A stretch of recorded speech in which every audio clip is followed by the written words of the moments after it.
Hello, and thank you for joining us here on our very first installment of our Sleepy Hollow after show. Thanks so much for joining us, guys, here on my YouTube channel, which is Movies, Blog, TV. My name is John Campea, and I'm going to be hosting tonight's after show for Sleepy Hollow Season 1, Episode 10, that broadcast originally, and this show is being done originally on, what's the date here? The date is Monday, December the 9th is today. That's when we're doing it. Normally, this is our second show that we're doing. We already do an Arrow after show, and thank you for all the support that you guys give us for that. And this is our first after show for Sleepy Hollow. Really excited about this one, and maybe we'll do some more shows in the future. But tonight we're starting with Sleepy Hollow. I'm going to introduce the two ladies joining me tonight. First of all, sitting to my immediate right, she is one of my oldest friends here in Los Angeles, as a matter of fact, Miss Ashley Oxford. Ashley, thanks for being here. Thanks for having me, John. And of course, sitting beside her, once again, the second best looking person in our relationship, Miss Ann Campea. I don't think that's catching on, honey, but hey, everybody, thanks for joining us. Oh, it's catching on. It's catching on. In your mind. So we are indeed doing this show live. We're streaming this show live onto the interwebs. Thank you, all you guys who are joining us tonight to talk about Sleepy Hollow. Now, here's how we're going to do the show tonight. We are going to, first of all, start by giving our general impressions. Then we're going to talk about the positives in the show, in the episode. We're going to talk about our negatives. And then we're going to spend the last part of the show just interacting with the chat board and just taking your questions and your comments in the chat board. So get ready to start throwing those in there. Don't throw them in yet, because we're not going to get to them for about another 10 minutes or so. But once we do, just get ready to start throwing in your questions. And by all means, chat amongst yourselves as well, as we talk about tonight's episode of Sleepy Hollow, Season 1, Episode 10.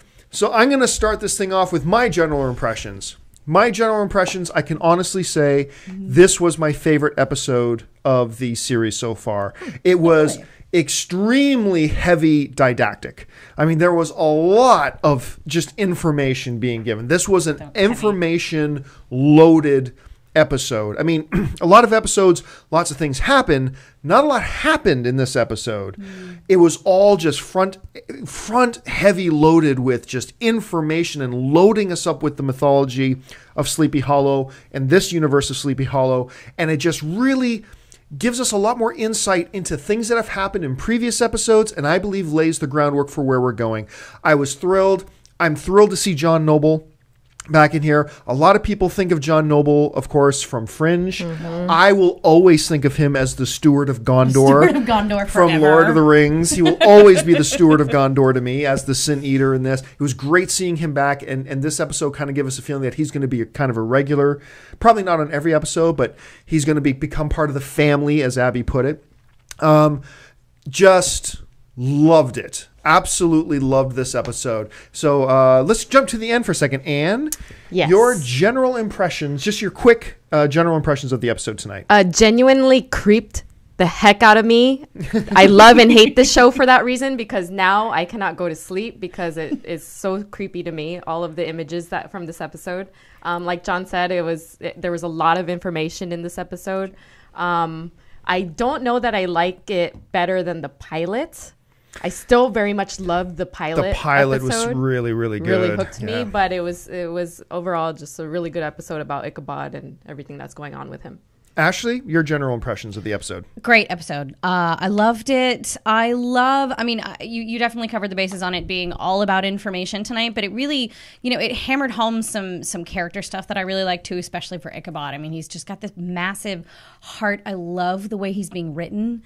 I'm not going to articulate that very well, but I think that everyone kind of got to do that today. And Abby put some in there, when she was talking to now I just want to call him the Steward of Gondor. I can't remember his name. Henry. Yeah, when he's talking to Henry.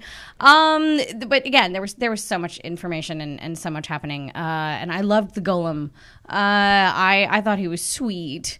How creepy, sweet monster. Well, sweet, creepy killer. I mean, aside of those massive, traps, he was sweet. I'm falling madly in love with the show, and I think Ichabod Crane is quickly becoming my favorite character on television right now. And I watch a lot of stuff And I think he's my favorite character right now. I love the way he's written. I really, really do. All right. Well, let's Anne, let's start with you, and we'll start instead of the positives, which I can go a lot into positives. And let's start with you, and let's start with your negatives of the episode. What stood out to you as negatives in the episode tonight? I have to be honest because I know how we do this for Arrow, and I know this question is coming. And as we're watching the episode, I'm like, what do I hate? What do I hate about this? What's negative? And really, the only thing that I could think of is that I love the supporting characters so much with Jenny and obviously Abby and Frank that I kind of wanted to see more of them. And again, this was an Ichabod-centric episode, as many of them are. But there was some storylines that were happening with Frank and his daughter that were really intriguing that we didn't see enough of. And then Jenny kind of getting into the mix with Frank, and I'm starting to wonder where that relationship is going to go. So those are the negatives for me. Everything else loved. Amy Rose? Amy Rose. I'm just saying Amy Rose because co-host one of my other shows. Ashley. Fine.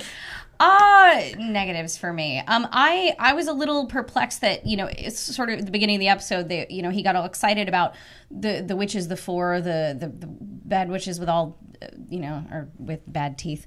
Sorry, got to use the microphone.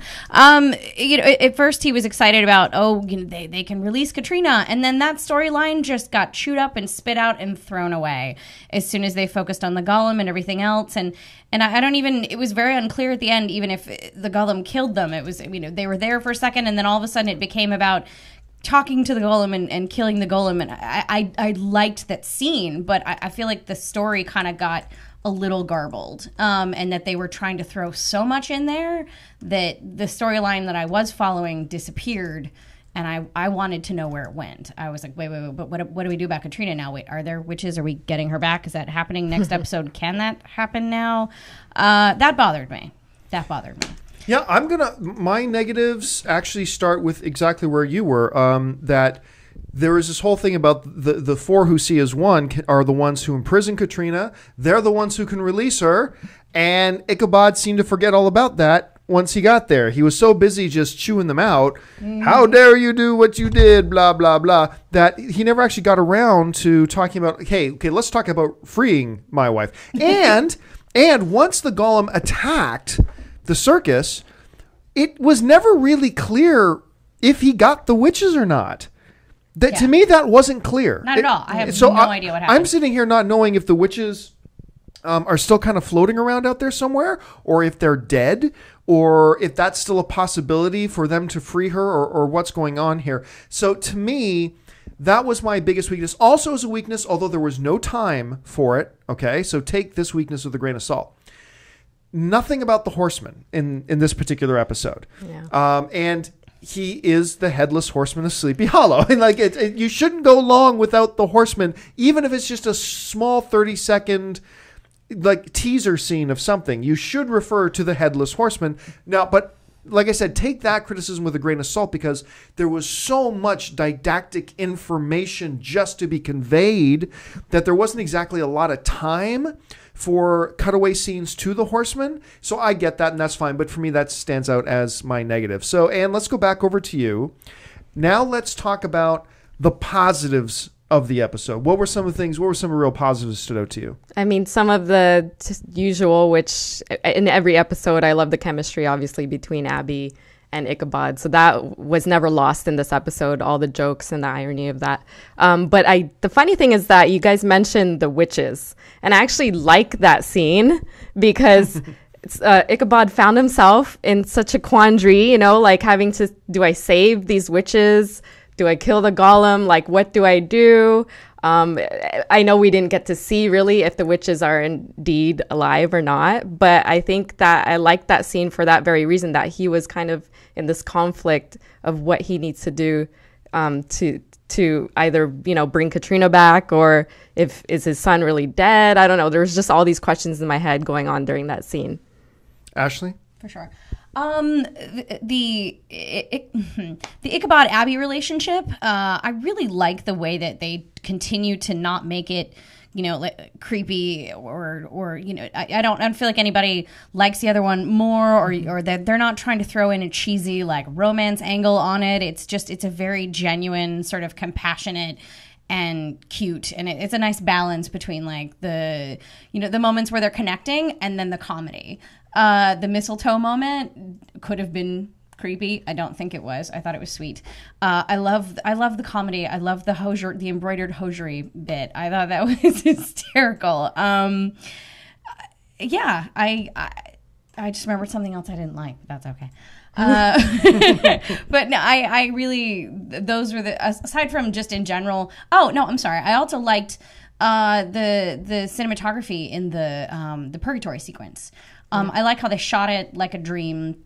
Like when you're recalling a dream in your head, it's at all funny angles, and sometimes it's in focus, and sometimes it's out, and it's not really. I think it was really nice in keeping with the concept of what it would be like to have someone choke you into a state of purgatory, because that happens to me all the time, and that's what it looks like. So yeah, that's what I liked. For me. Like I said at the beginning, for me, the positives really go a lot to the heavy didactic use of conveying narrative and expanding the mythology, that we learn a lot more about the sun, Kuchina, the hunt for the sun. But here's the thing that stood out to me, and they didn't touch on this, and they didn't even suggest it, and we didn't even talk about it off camera. Jeremy, Ichabod's son, he ain't dead. No. Right? They just said, he ain't dead. To stop his heart. He's not dead. Yeah. We put a hex open. on him to stop his heart. Ain't nobody said he's dead. No. And Well, the witches did. They said a death exchange a death for a death. That doesn't necessarily mean he's dead. Ichabod was dead. Yeah, no, they put him in that coffin and they stopped his heart. But I believe the witches can't kill him. I believe that because they talked about how his power was growing and growing and growing. Point. So I believe that Jeremy is still very much. I mean, let's face it, it would make very little sense for the producers and the writers of the show to have this 2 or 3, really, if you really count some of the foreshadowing, a 3-episode arc talking about his son, now trying to find his son. Oh, so he just died? Oh, okay. So that does that. That makes no sense. The kid is still alive. He still has an important role to play in this. I have a feeling the child of Ichabod has actually a larger connection and reason why Moloch wants to kill Ichabod, why maybe he hasn't killed Ichabod yet. I believe the kid is going to be playing a major, significant role in the show moving forward. He ain't dead. Now watch this. Robert Orsi is going to email me and say, actually, John,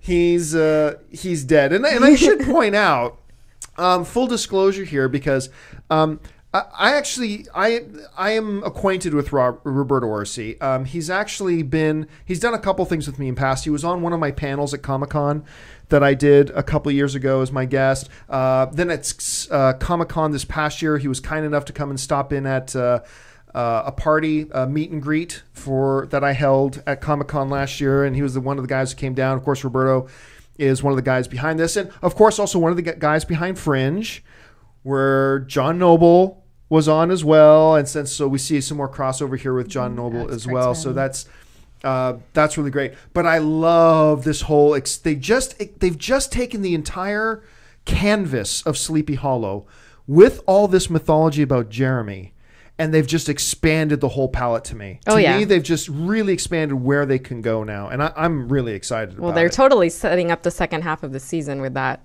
storyline. I mean, like you guys said, the Horseman story arc was lost in this episode, but they wanted to spend the time to set up for the second half of the season for sure. I actually didn't mind that the Horseman was missing. I know that for you it's a Sleepy Hollow, it's the mythology, but I like that it's just a piece of the puzzle. I like that they're not beating a dead headless horseman. It's not every episode of the head, we gotta hide it over here. That I'd be tired of that by now. If they were still doing that and we'd be going over what we didn't like about the show, I'd be like, enough with the horseman.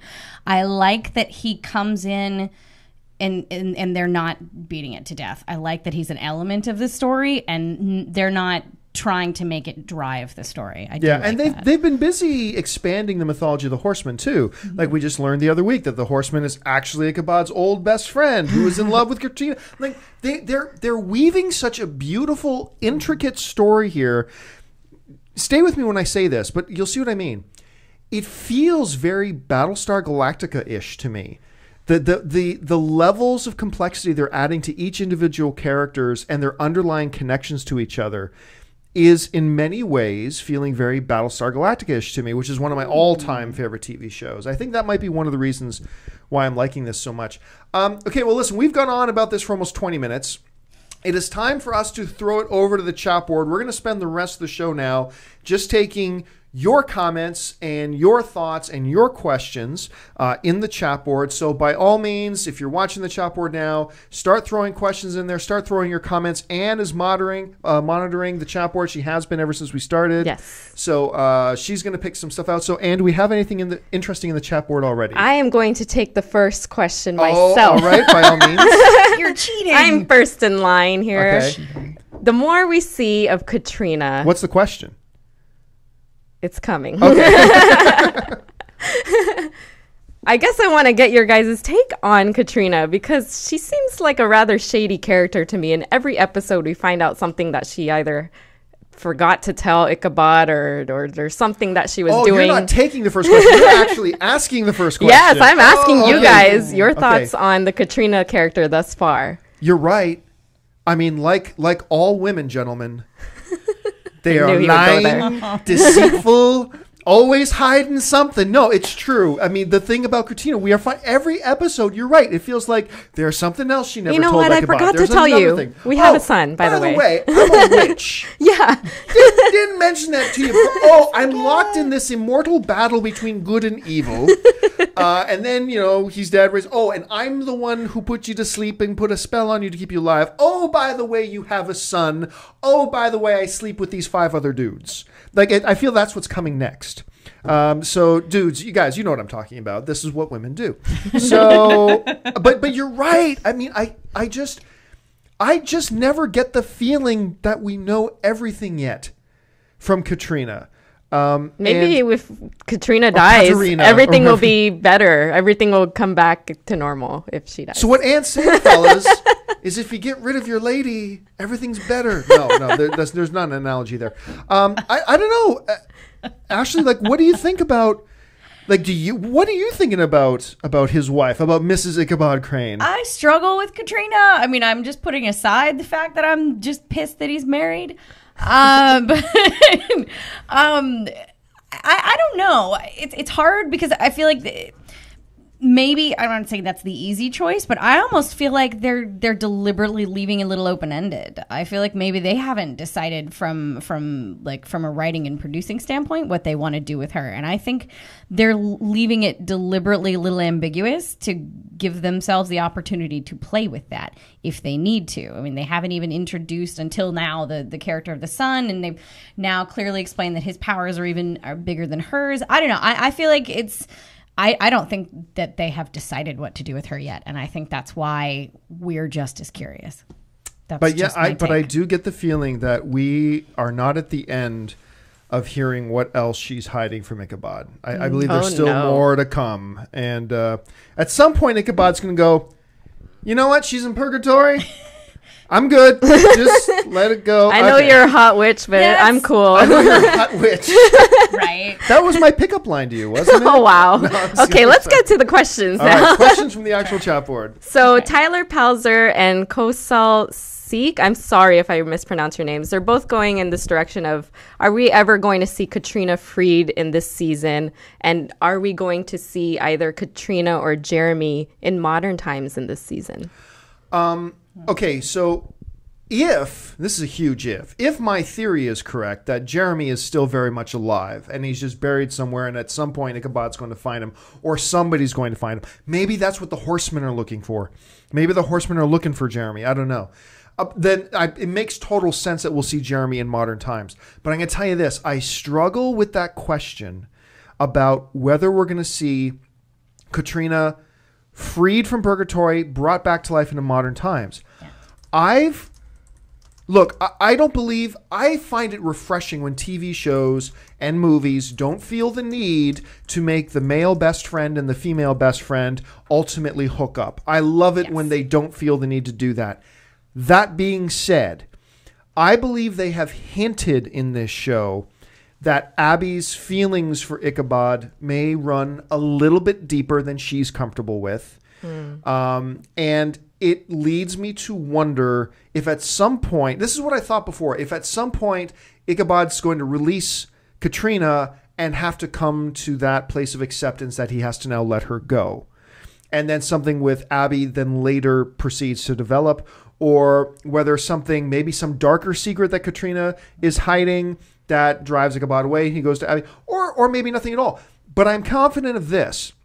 If there's anything to ever develop between Abby and Ichabod, I don't believe it's going to be in season 1. I believe it'll maybe be something much later down the line. But my initial feelings are that we are not going to see Katrina revived back to life in a normal, regular series, in our timeline to be reunited with Ichabod. I don't think that's going to happen. I could be wrong, but that's my feelings on it. What do you think, Anne? Oh, gosh. I don't know. Flip it to Ashley first. I know. Sort of along the same lines. I feel like once... I think they need to decide what direction they're going in with Katrina, because there's still a part of me that thinks that she's not real. I still don't think that... I think that... I haven't considered that theory. Purgatory Katrina, well, think about it. She's led them to a variety of conclusions that have opened doors to make it easier for the horseman to find his head, for people to locate Jeremy. All of these powerful forces and needs that the horseman has, that Moloch has.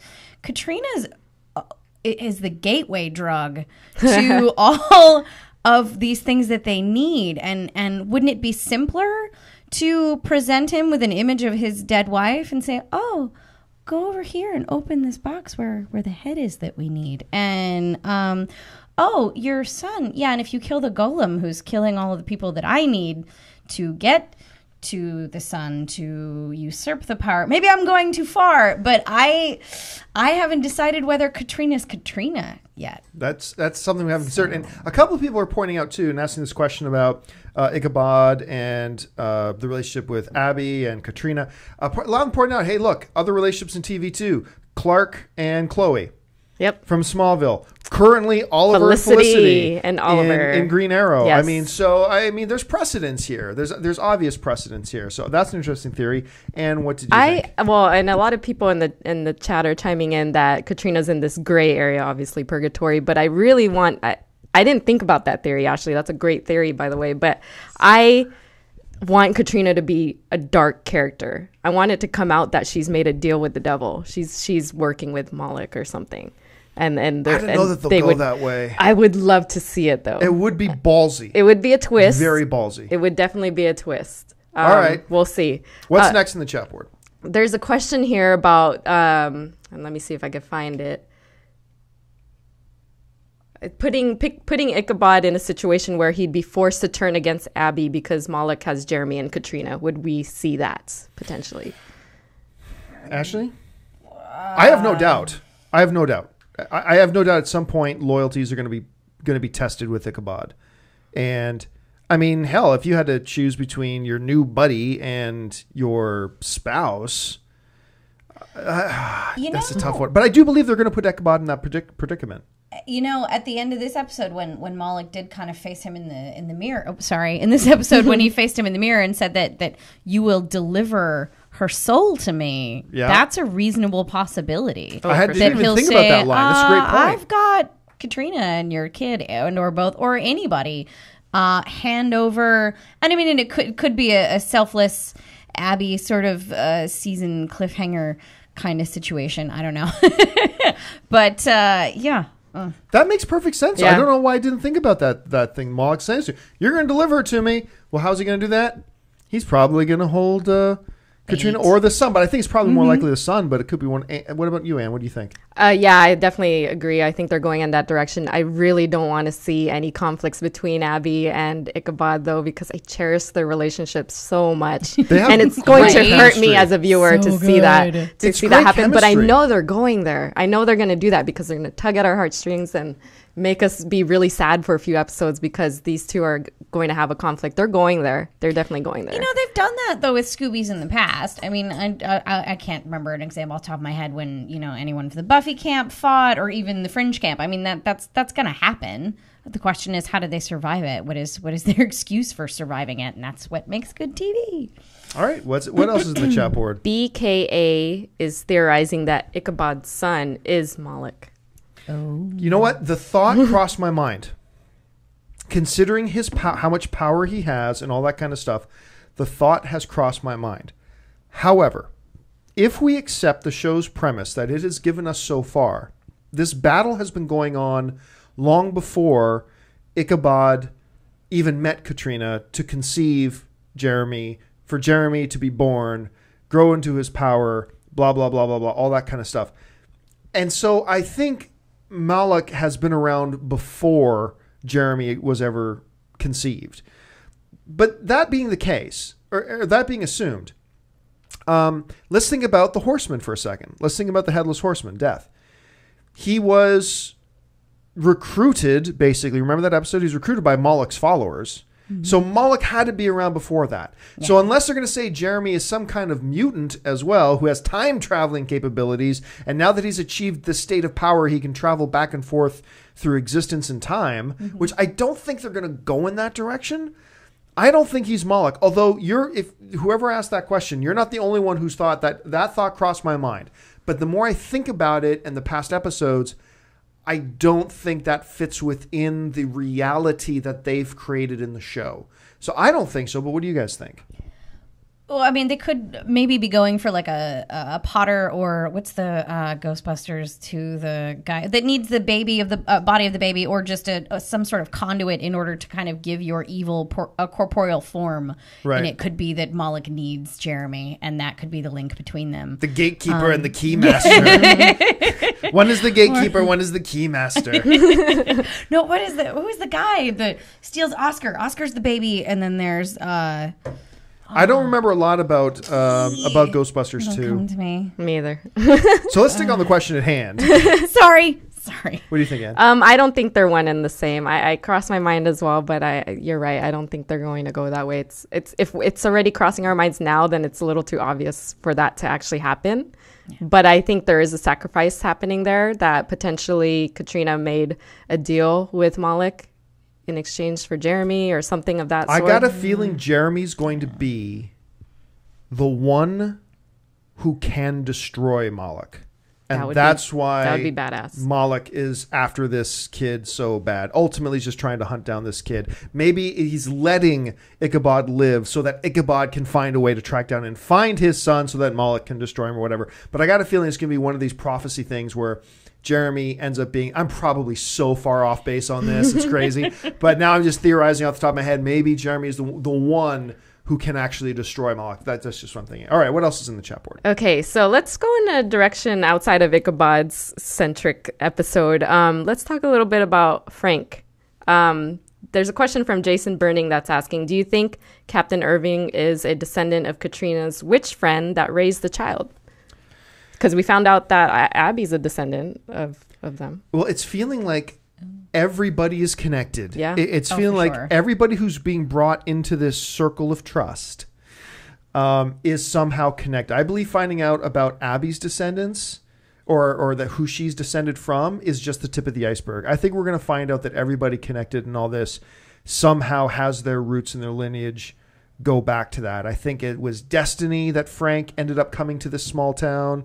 I think all that's going to play out. So yes, good question. I think you're right. I think we're going to find, I don't know if that's who he's going to be descended from. He might be even descended from the one guy Ichabod allowed to get killed. Remember, he was trying to save his life. Maybe he's a descendant of him. I think we're going to find out somehow, some way that he is tied in there eventually. I don't know when though. What do you guys think? I got nothing on that one. I'm enjoying. I love Orlando Jones, and I'm enjoying the storyline, but it's still so muddy to me right now. I can't. I don't have an opinion on it. Or could it just be that now that he's looped into everything that's going on, now they're after him as well? Could it just be a surface level issue? Well, we're that missing character? the one big thing too here. Remember, there's some significance here because obviously Moloch and his followers have some kind of designs on Frank's daughter. So there's a lineage thing going on here. Yeah. That scene creeped the heck out of me. That scene was creepy, yes. Is that Moloch's people, though? Because I feel like, was I forgetting something with the previous episode? Or is that something that's like somehow connected, but maybe not directly Moloch? Like maybe that's a completely separate I feel bad stupid guy. asking. I feel stupid for asking. I should know this off the top of my head, and I don't. What are the names of the Moloch followers again?